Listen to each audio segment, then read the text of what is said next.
Good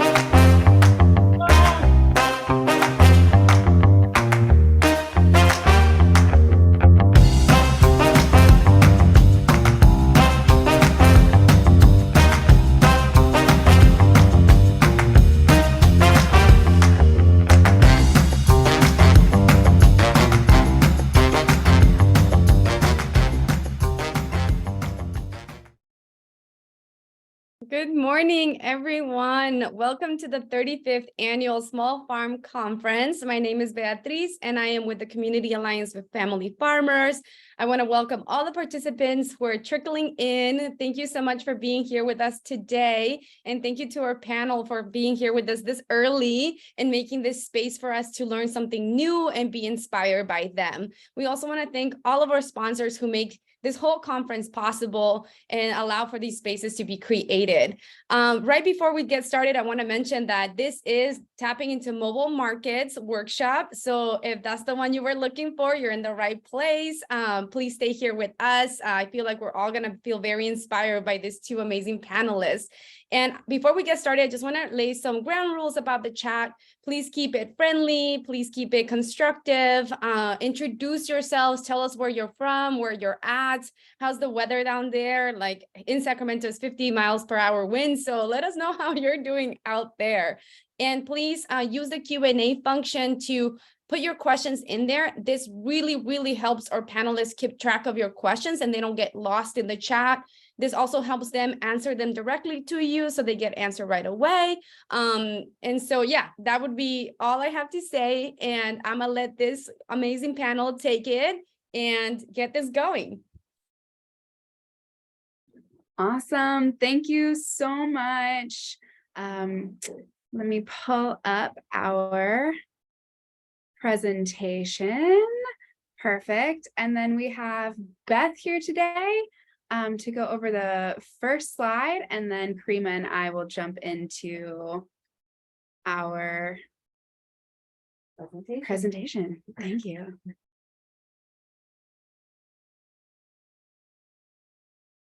Beth, are you here? Oh, okay. It looks like Beth can't chat. I can just read the slide for you, Beth, if that's okay. I'm gonna allow Beth to speak now. They can unmute, yes. Okay. Awesome, thank you. Yeah, so I just wanted to let folks know that the Farmers Market track today at the Small Farms Conference has been in collaboration with the California Alliance of Farmers Markets, and just let folks know that we're a direct farmer to consumer organization. We support independent farmers, increasing the integrity of securing the future of certified farmers markets throughout California, and we are a membership-based organization, and we definitely encourage folks to join. And you can I'll put my email in the chat and you can reach out with any questions. Thanks. Thank you, Beth. Okay, perfect. So welcome to Tapping into Mobile Markets in California. We are going to introduce ourselves, go over what mobile markets are, why have them, where to find them, and then we'll have plenty of time for your questions. Feel free to start putting them in the Q&A, as Beatrice mentioned, and we'll try to answer all of your questions. So please put as many as possible. So hello, everyone. I'm Karima Hay. I am with the Agricultural Institute of Marin. I am our mobile farmers market manager. Our truck is called the Rolling Route, and I'm super excited to be here. So a little bit about AIM. We are a nonprofit here in Marin. We have farmers markets in San Francisco, Marin County, and what is that county in Oakland? Alameda. Alameda County. We are, well, for our Rolling Route, our mission is to increase equitable access to fresh, healthy food grown on local farms and provide nutrition education to underserved communities. Hello, everyone. My name is Ellen. I am with Fresh Approach, nonprofit also in the Bay Area. I'm the Food Access Program Manager. I've been with Fresh Approach for almost 5 years. I had 2 months to go for my 5-year anniversary.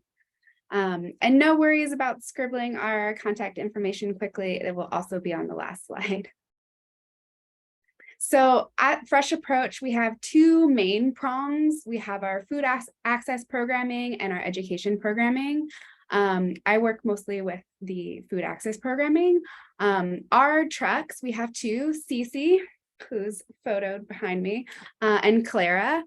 We serve 4 Bay Area counties. So we are in Contra Costa and San Mateo and Santa Clara. We were in Alameda, but we've actually are out of Alameda now, so it should be 3. But our mission as a whole for our organization is to create long-term change in local food systems. So we connect farmers and communities to their delicious, amazing produce. So big main question, what is a mobile market? Which is kind of a trick question because there's not a standardized definition. There is a national network of mobile market that is working to build out an actual standard definition. But for now, we'll just tell you what mobile markets mean to us. So our mobile farmers market is stocked with seasonal fruits and vegetables. We are also able to carry dairy products. We just started carrying granola and peanut butter and nuts, and we are just trying to broaden what we're able to carry on the truck so that we're able to bring more things from our farmers markets to communities. I also didn't say that we operate in San Francisco and in Marin County right now. So we have 4 days of operation, and we are quickly growing. Our San Francisco day has 3 stops, and then throughout Marin County, we are at, I think it's 12. And as I said, our goal is to just increase equitable access across communities. And yeah. Our trucks are a little different. We do have a cooler on our truck to keep our leafy greens fresh and lovely, but we do not have the refrigeration required to carry dairy products, unfortunately, or eggs or anything like that. So we mainly do fresh fruits and vegetables. We do occasionally have like dried fruits or nuts as well. So we do try to have other items as well. But our biggest thing is that everyone should have equal access to the foods that are culturally relevant for them and that are nutrient dense, and that they should know exactly where their food is coming from. So our trucks are in Richmond, San Pablo, Antioch, San Jose, Sunnyvale, and Redwood City right now. And all of our produce is affordably priced, but we do offer a 50% off discount through matching programs, which we'll get into a little bit more later. But in addition to our truck just going to a place and opening up and selling, we do have some nutrition education and cooking demos that go alongside it. So I'll pass it over to Karima. So in this slide, you'll see our San Francisco nutrition educator, Jordan. She comes twice a month to our San Francisco stops. So she'll follow the truck and come to each stop. One of the days will be a lesson on just like a fruit or vegetable, all the nutrients that it gives you, little things that you can do with it, and so on. And then the next day that she comes, she'll do a recipe where she will have samples of that recipe and tell people a bunch of different ways that you can use this fruit or vegetable. And then we do also partner with Fresh Approach. So they are also coming to our last stop in San Francisco. And then I'll pass that to Ellen so she can tell you a little bit more about that. Yes. So we do get some funding through our nutrition education programming to come out. It covers purchasing produce directly from our farmers, as well as the staff time to demonstrate whatever is in season. So sometimes it's like knife skills, sometimes it's a produce highlight. sometimes we're demoing a fun recipe. So it really depends on what the community is asking for, and also a little bit dependent on funding for our time and energy. But we do like to, when we have a new item on the truck, specifically to have a demo so that folks can become comfortable for it. Because if you have a tight food budget, the last thing you want to do is spend the little money you have on something that you end up not liking. So we want to make sure that folks are familiar with whatever's on the truck, confident that they know how to cook it and have it in a delicious way. We do have a question, and I think we can just jump into it. It's how do you determine what's culturally relevant for your clients? So for us, we ask everyone that comes through, is there anything that you don't see on the truck that you would like to see? How can we basically just make this a more positive shopping experience for you? Yeah, I was gonna say, yeah, we do by not. We let the customers decide and let us know, which I think is part of the beautiful thing about a mobile market. It is much smaller than a traditional market. You see the same faces, you build relationships with folks, and they feel comfortable telling you. They feel very comfortable telling you what they like and don't like.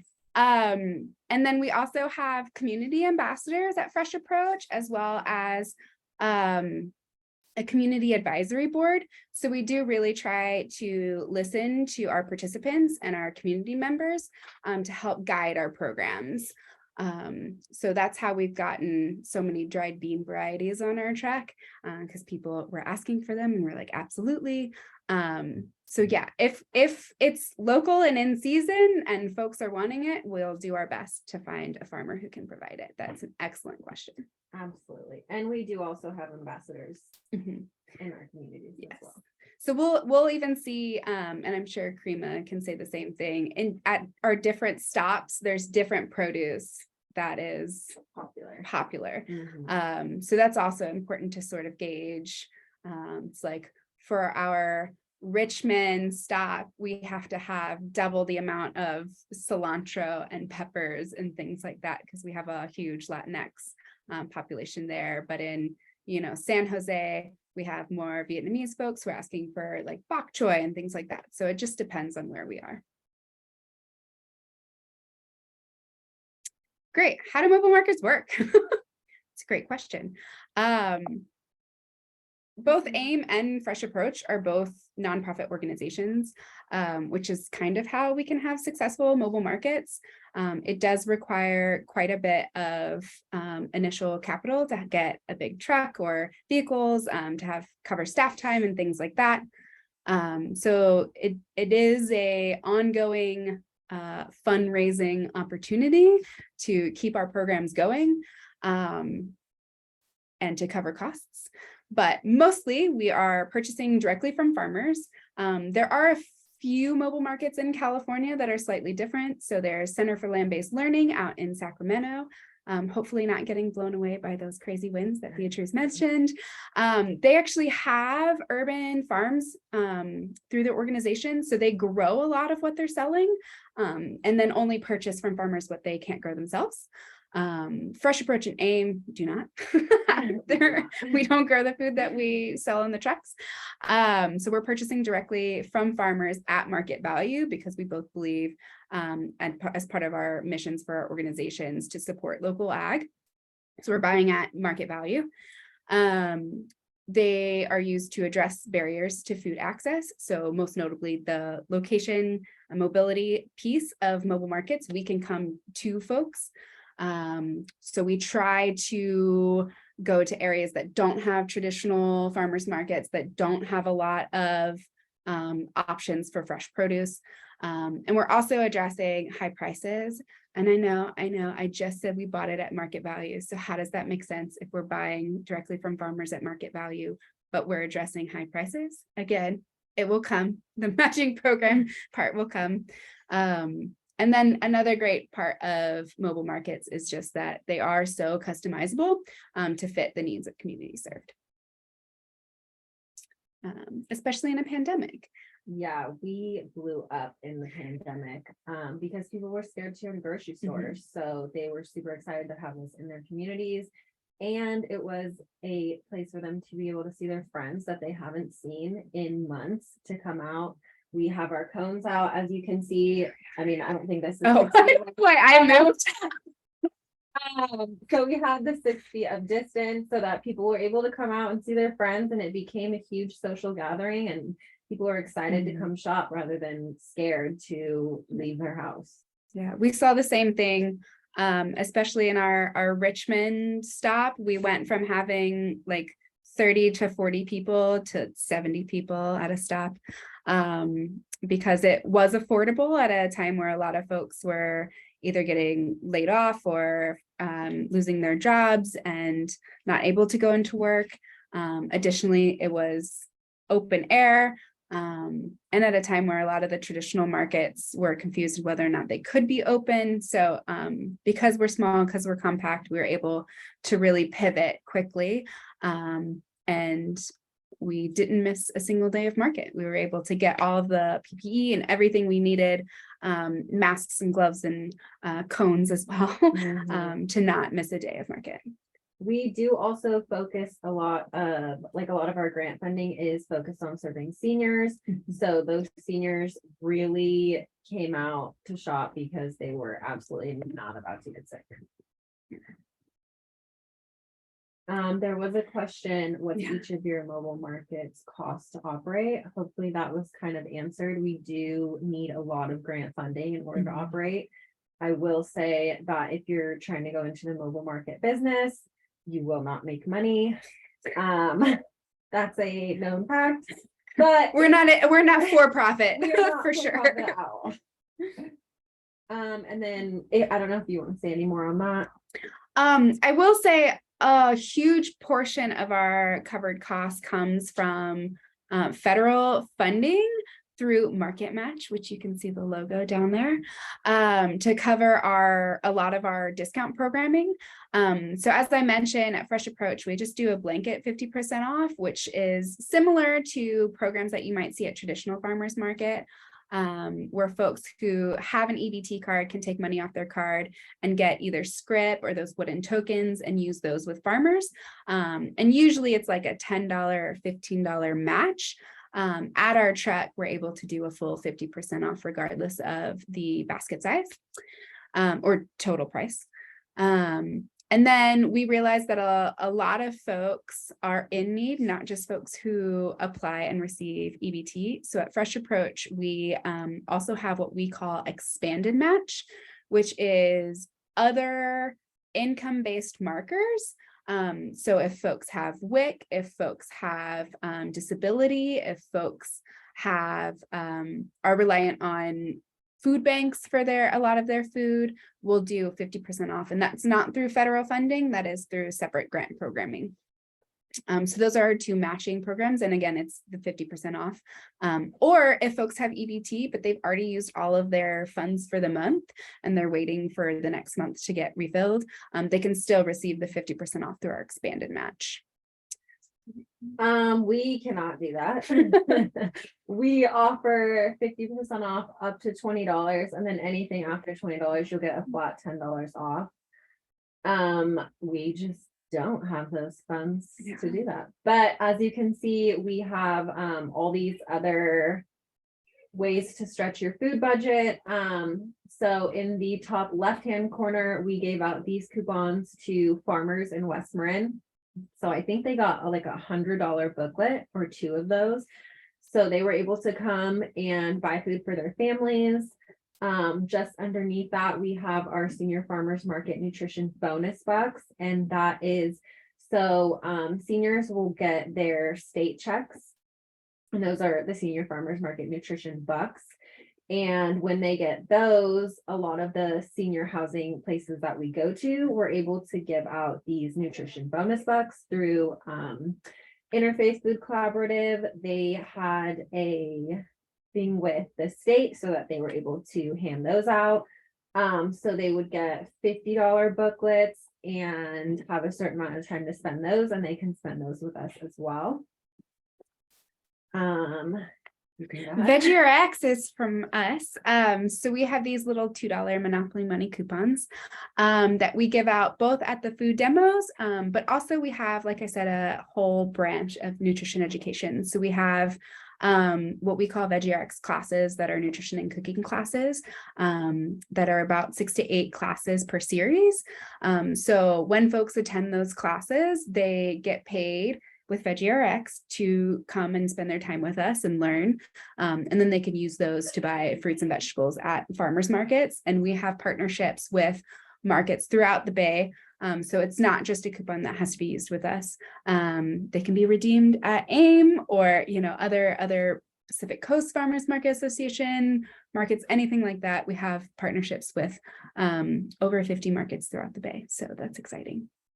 And then WIC, we can't accept actual WIC benefits at our trucks because we're not deemed as a WIC vendor. But both of our CEOs are working to try and change that as a unit. Yes, which is exciting. So fingers crossed. And if you know things about policy, reach out to us. And then we also accept the pandemic EBT cards. This little WIC thing is from the summer program, so we can accept the match of the extra checks, but we can't accept the checks themselves. So they are expensive. They are a lot of work, but they're totally worth it. We have a new consortium, a statewide consortium for mobile market operators. So right now we have Fresh Approach and AIM. We also have a group in Butte County, in Santa Barbara County, and in Sacramento County that are active mobile markets. And then we also have a couple of folks who are just wanting to start a market and learn from others. So they're in the consortium as well. So last year, of the 4 that were operating, we spent $360,000 directly with farmers throughout California. We had over 18,000 unique customers in 2022. So we believe that it is 100% worth it. We did have a question. Yes. How do you determine market value when paying farmers? My answer is a little different, so you can go first. My answer is I just listen to my farmer. So because we have the 50% off, usually they can just set it at what they would be selling at farmers markets. And then it's cut in half. So it's still an affordable price to our customers. 80-ish%, it varies stop to stop. Sometimes it's like 72, sometimes it's 81. But about 80% of our customers receive that 50% off. If we ever have an item and we try to sell it and it doesn't sell, we'll bring that feedback to the farmer and say, maybe it's a little too expensive. Can we be flexible with this? But honestly, we even sometimes carry like gourmet mushrooms, like oyster mushrooms and shiitake mushrooms, which are high ticket items. But with that discount, folks are still able to purchase them. So our farmers do give us a slight discount because they know that a lot of the people that we're serving are in underserved communities or older folks and so on. So I mean, same thing, whatever price they tell us to pay is what we are paying. There's another question here. Who regulates mobile farmers markets? Do you work with the CDFA or is it just your local regulatory agencies? That's a great question. So yes, we have a CDFA certificate to sell whole uncut produce. Make sure you have your permits. Yeah. We also have, for every county we're in, we have to have a health permit. And then every city we're in, we have to have a business license. So lots of boxes to check off and paperwork to do. Because it is by county, sometimes different counties have different regulations. I know our friends in Santa Barbara County, they are the first mobile market in their area. So their county didn't know what to do with them because they're not quite a food truck. They're not cooking things, but they're not a store. So we also have a produce handler's permit from CDFA. It says Andy, our CEO. Oh, hi, Andy. We both have Andys in our life that help us when we don't have the right answer. Perfect. Thank you for these questions. And then if you are a farmer and you're like, how can I sell my delicious, amazing produce? It depends on where you are. So like I mentioned, there's Center for Land-Based Learning. They're in West Sacramento. They operate from June to October. And their point of contact is Heather Leone. So I will give folks a second to grab that email. There's Route One. So they had their kickoff last November. So this is their first year of like actually operating, which is super exciting. They're based in Santa Barbara County, mostly in Lompoc. They're a year-round mobile market, in addition to their year-round traditional market, which is Route One Farmers Market. And Shelby Wild is the point of contact and the gorgeously photoed person in this picture. And then we also have the Butte Local Food Network that has a mobile market. So they're in Butte County. They're also year-round, and their point of contact is Pam Larry. And then, you know, AIM, the lovely Karima, can help you. And then a fresh approach, it's me. And I can direct you to our South Bay folks as well, because I'm in the East Bay. So that's all we have to present. And now we can formally open it up to questions for folks. We wanted to give a lot of time for questions. Yes. Because we're used to getting a lot of questions.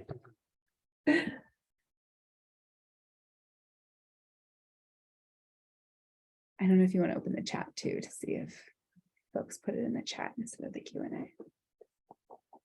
Thanks. I also want to mention that folks can use the little reaction, which is the little face down there, and it says reactions right next to Q&A. And if you hit the little triangle, if you hit on it, you can raise your hand and we can see if you raise your hand and we can allow you to speak. Love that. Here's a question. As a farmer, how can I get involved? Excellent. So if you reach out to any of those folks who deal with the purchasing for their mobile markets, just send an availability list of what you have and your prices. It varies a little bit market to market on the days that we need to purchase it. So like in the East Bay, our markets are Tuesday and Wednesdays. So we have to make sure that we have it in hand by Tuesday morning. Our South Bay is a little different. They do purchases on Mondays and Wednesdays. So we'll discuss the best way of like pickup or drop-offs.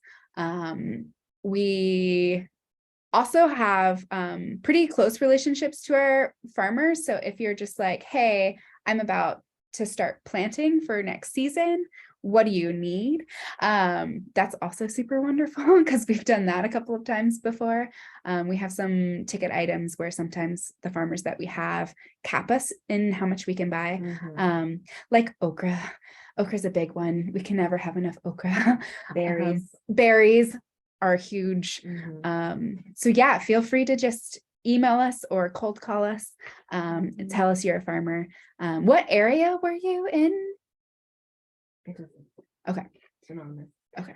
We do purchase only from our own farmers markets. So if you're looking to be involved in farmers markets, then you can definitely reach out to AIM and how you can get into our markets. I see a hand. Yes, we have Tushar here. They raised their hand and we have now allowed you to unmute yourself, and please, you can speak now. Great. Can you hear me? Yes. Perfect. Hi, I think this is a great program. And I'm actually located in the East Bay. Our farm is in Chenal, California, south of Pleasanton. And I would like to know in terms of the involvement of the farmers, you mentioned the farmer can reach out with the availability and pricing. So do you have some kind of database which talks about what you are looking for, what you have in shortage, what you have in excess? We do grow okra, by the way. So those kind of things I would love to know so that we can have more fruitful conversation in terms of, partnerships. Absolutely. I love that you're in Pinole. We have a couple of farmers there, like super duper microgreens, and awesome. That's super wonderful. I would say Yes, we do have a spreadsheet of what we're like our weekly purchases. And then we do have like a list that we keep of things that folks have asked for that we haven't been able to find from other farmers. So happy to send you that. Off the top of my head, I know like ginger's a big one. We haven't found someone who could do ginger. A variety of herbs is always exciting. It's easy for us to get like cilantro and parsley, but more specialty herbs like rosemary or dill, things like that are harder to find. Okra, like I mentioned.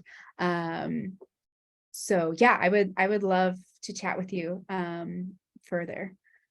Did that answer your question?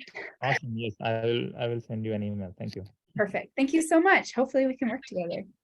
Can you assist with starting a mobile market in Los Angeles area? Oh, absolutely. So sorry, that was coming on too strong. I mean, like, yeah, sure, if you'd like. Yes, so Fresh Approach has funding to help consult folks to cover our staff time in meeting with folks. So if you have questions about how to start your own mobile market, please reach out. If you want to be part of the Mobile Market Consortium, that's the statewide network, again, reach out. I can get you involved. Our next group meeting is at the end of March. We're going to have a presentation that goes over the Healthy Refrigeration Grant, which is a grant that I think 2 different organizations have used to purchase their trucks, which is super helpful to get funding for that. And then there's also the National Mobile Market Summit. This year it's going to be in North Carolina, but there is a virtual component. It's March 13th and 14th, so just right around the corner. I think the virtual tickets are maybe like $75 for both days. That's a great entry to learn about different truck models and different operation styles. There's also just the Veggie Van Toolkit, which is by the same folks who put on the national network. That's a free toolkit that you can download online, veggievan.org.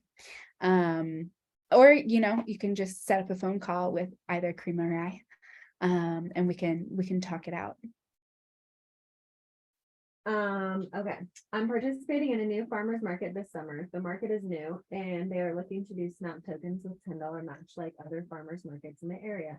But being new, I think we're all trying to figure out how to do that. Any advice? My booth will be selling homemade jam, fully permitted. Ooh, yum. Yes, applying for to accept EBT is hard. And takes the actual application is not hard. It's just hard because it's a lot of sitting around and waiting.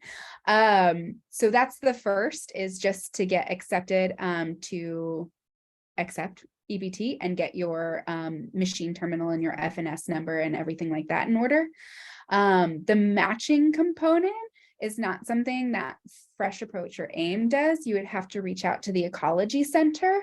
They're the folks that house the funding for California. So Beth, who read the first slide for us, she's at the Ecology Center. They accept all of the federal funds for California and then disseminate the funds to different folks, which is great because then it's less paperwork for folks like you and I, and in the auditing process and things like that, because then we just share our numbers with them. So I would say reaching out to someone at the Ecology Center would be a great bet.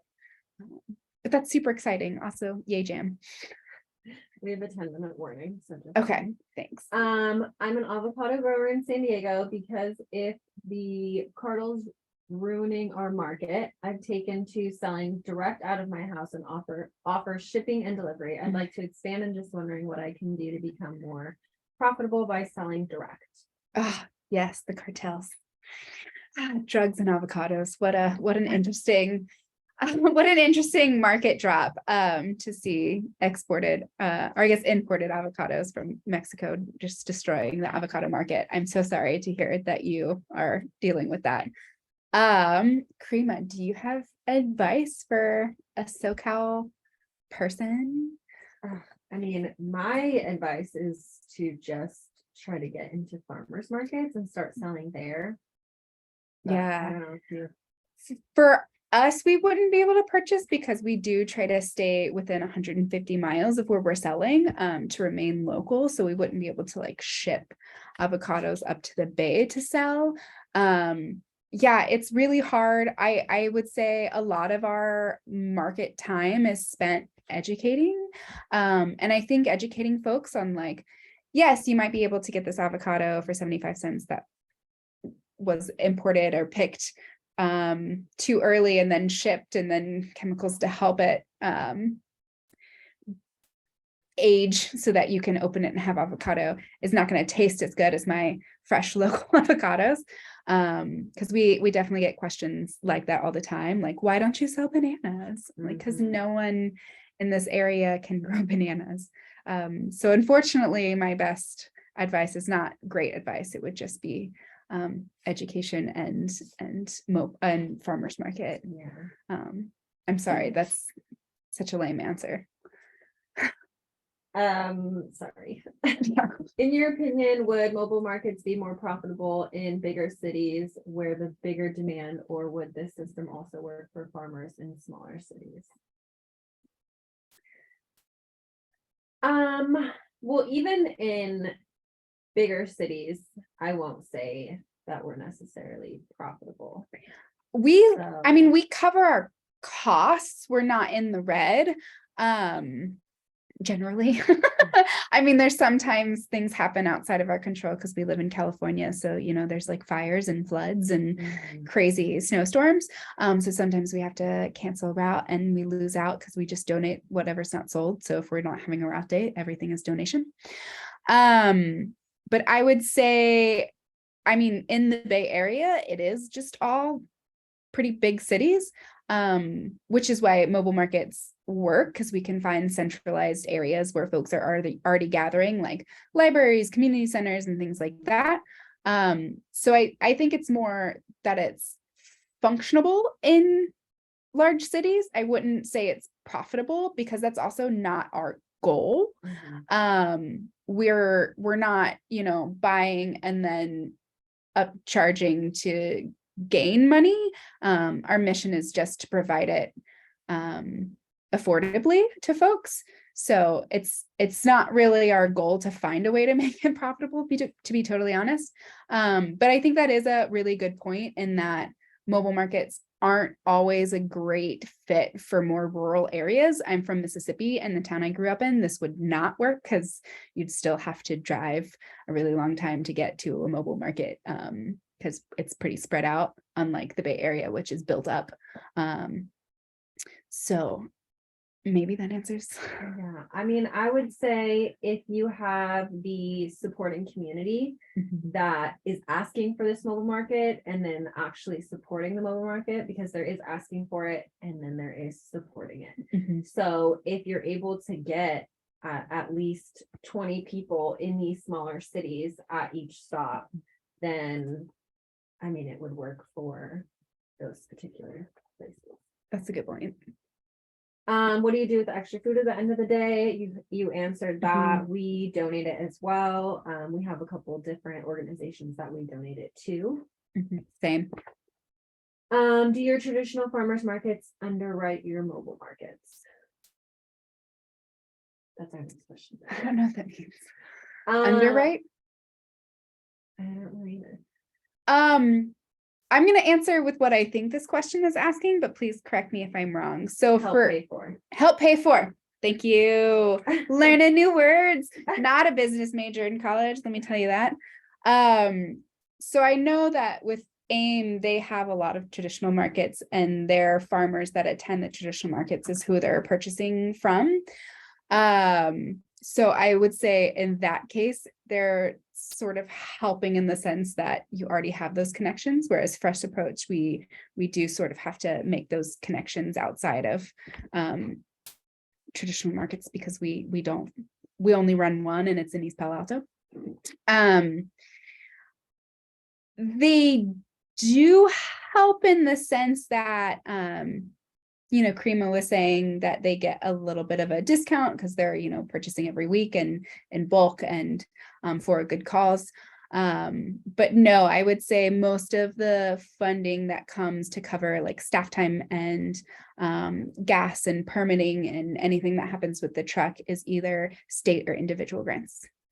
Yeah, A lot of health centers, like Kaiser and Sutter, do funding for community projects that deal with health and community wellness. I would say the same thing. Like our markets are our markets, and then our Mhm. programs are our programs. So it's like different. Yeah. You go for funding for your programs. Mhm. Are there grants to purchase food vehicle? Do you mean to purchase the vehicle? Yeah, or I to think so. purchase Food for the vehicle. Oh. If you're saying purchase The the vehicle. vehicle, Yeah. yes. I know our initial truck back in like 2013, we used Kaiser funding to purchase a truck. I mentioned the Farm to Fork grant, which is the California Healthy Refrigeration Grant, can cover a truck like this, or refrigeration if you need it. To store the produce in between days. So yes, there's absolutely funding out there. And I would say there's more and more funding out there every year. Back in 2013, when Fresh Approach started the mobile market, there weren't other mobile markets that we knew of. The collective, I was not with Fresh Approach at that time. But now there's, enough to have a statewide network of mobile market operators. So I do think that as the years go by and as the data shows that they are a vehicle to to help address food insecurity in a lot of areas, more and more funding becomes available. Do you have a system set up for accepting donations in the form of money and produce? Yes. I will say we on our website, there is always a live link for funding of any kind, individual based funding. We do 2 big fundraisers every year at Fresh Approach. I don't know if AIM is the same. Andy, feel free to jump in that, but I'm pretty sure we have a fundraiser at the end of the year. And we have a gala at the end of the year. And then we're always accepting funding. We have an auction coming up in April, which will be great. But yes, we're always accepting funding. As far as donations, that one for food, that one becomes a little bit more tricky. We do have a set of protocols for urban growers. So folks that are not farmers, that are not licensed to grow and sell in California, but we call it the backyard grower conditions. So we have a list of like safety things that we go over to make sure that there's, everything, all the liability is cleared. And we carry the liability to then purchase from those small scale growers. So we had one lady who just grows garlic like Bonanza. So she'll donate garlic a couple of times a year. And she insists that we don't pay her. We do try to pay our farmers. But if it's just a sweet woman who's trying to give back, then, we'll absolutely accept that. But it's definitely not our main mode of purchasing. We can't accept it. I'm sorry. Okay, I think this is gonna have to be the last question because we are 2 minutes out.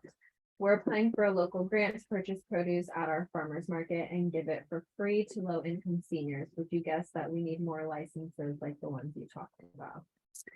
It depends if you're an individual or an organization. I would say that there are groups doing that. So like the Monterey County Food Bank has what they refer to as a mobile market. And I say what they refer to because they're a lot of times getting donated food, sometimes paying farmers for it at like a discounted rate. But they go out into the community and they just distribute produce. They're not selling it. So it's not like our definition of a mobile market, but technically it is like a mobile food distribution unit. They are Um, 501. They are a 501c3 nonprofit. They're the food bank. No, this person. I'm like, yes, they are. Sorry. So yeah, I would say maybe reaching out to them to see how they operate it. As honestly, as long as you're not cutting or cooking, you can bypass a lot of the regulations and permits. If you're just doing wholesale donation and you're a nonprofit, it should be fine. But if you want to send me an email follow-up, I will ask my Andy, not Karima's Andy. And I'm sure he can also answer that question. Great. I think that is our end. Awesome. Thank y'all so much for attending. It's such a pleasure. Feel free to shoot us an email if you have more questions. Yes. Thank you all so much. And thank you for being so timely and answering all the questions and making this such an interactive webinar. I really, really enjoyed this. And thank you to all of our participants for being here and asking those amazing questions and being active participants at 8:30 in the morning. I love that we're all awake. And as the conference goes on, please tune into the rest of the webinars, meetings. And if you're tuning into interactive sessions, please know that the password is GROW. I want to mention that in case it asks you for a password, just know that right off the bat. And thank you all again so much to our amazing panelists. You guys did amazing. Thank you so much. Thank Thank you. you. Everyone, and please give us a feedback on that survey that's going to pop up. Bye.